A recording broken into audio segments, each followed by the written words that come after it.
let's address Nick Kyrgios. So goes out to Bautista Agut, first round. And I'm sure we can get the calls lining up here because the performance, I mean, you're going to go into it, but I think this one... Floor's yours to start. No. I think, and I've been a big defender of Nick and being an entertainer and what he does on the tennis court and what he brings to this sport, because I spoke about it again tonight. This is an entertainment product, but what Nick brought at the US Open was not entertaining.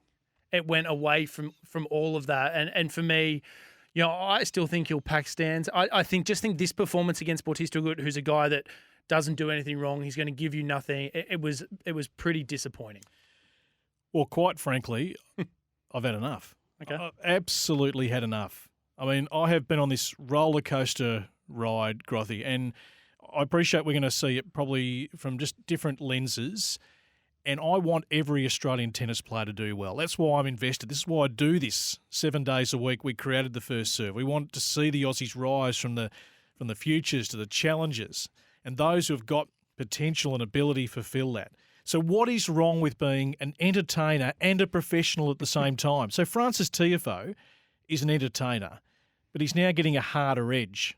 Okay, so Ferreira's come in. He must be pushing some button there to say, come on, cut out this erratic stuff, better shot selection. You can still entertain. I don't want to take out that natural part of your personality, but get down and grind and just get it done. You've got to want to do that. There's got to be something inside. There's got to be something that inside you that wants to get gritty. And I don't know whether Nick wants to get gritty. No. Well, if you don't want to coach, you're not prepared to really invest in yourself. But it's now become predictably boring. It's not entertaining. So was Wimbledon predictably boring for you with what he produced at Wimbledon? Yes, because you know what's going to unfold. You know that it's only going to last, even if he wins one match, you know the next match likely is to go pear-shaped.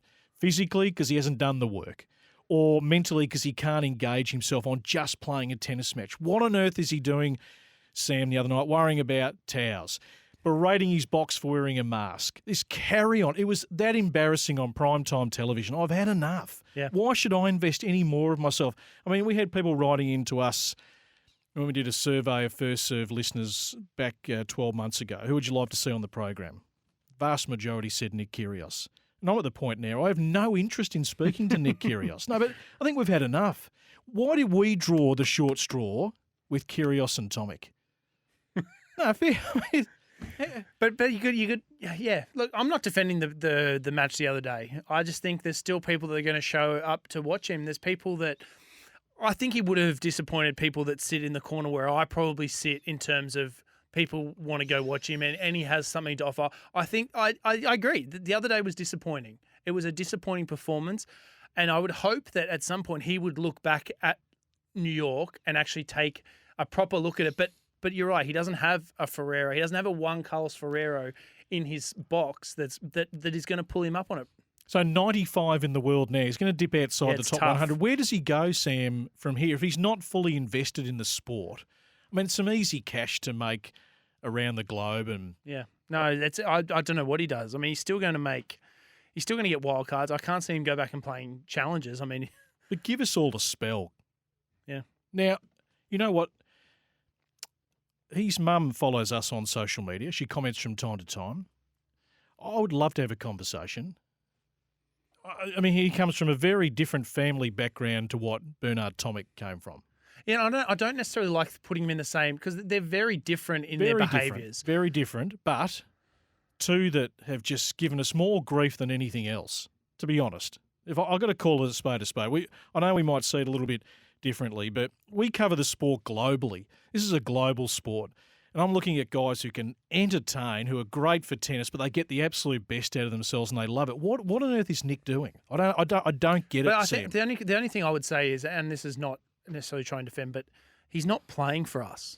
No, I know that. He's ranking. He had every right to be in New York because his ranking dictated that he was in the tournament. So that's the only thing I would say. If he was being given wildcards and entry in ahead of people based on him being Nick Kyrgios and entertaining, and he put that in, but at the moment he's not. So he's still there on his own merit. Yeah, great question when you ask, well, what does he do when he slips outside the top 100? Then that's a real question to ask.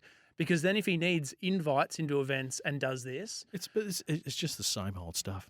It's like it's this continuous reel. So you know that he's going to be within the space of 10 minutes. Maybe you just need to lower your expectations. No, but I have not. So, okay, I used to get really emotional about You it. sound really emotional. And then I just divorced myself from it.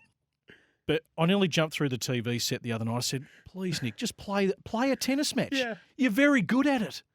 You got one of the best serves in the history of the game. You can do anything. You've got more talent on your little pinky than Duckworth, Thompson, Demon, or whoever else I've left out there put together. Yeah. I mean, he doesn't have to do it for me. I know that. He doesn't have to do it for anyone else apart from himself. But I just wonder what on earth why is he even playing? I have no idea why he's playing. Take a spell for your own good, mate. Go and do something you really enjoy. He took a spell, though. He had a big break. Yeah. Anyway. Oh, no, I know. All said and done. I love the passion. Well, I'm over it. I'm absolutely over it. It's more passion than he showed I'm in New sick York. of being asked questions about Kyrgios. It's the first question I get asked. You know, I think on your social media media interviews. you can block certain words. Maybe you just need to block Kyrgios, just the word. And if this ever gets back to Nick, just know that I actually want you to do well. I want you to be a great player and be the best version of yourself. But, mate, you're carrying us on your ride with you, and it's a really frustrating ride to go on because it's repeat offender. Last week in AFL, we talked about Toby Green, repeat offender. I can't stand repeat offenders, Grothy. We all make mistakes in life. We all try and learn and be a little better. This is never going to change. It's just horrendous. I'm over it.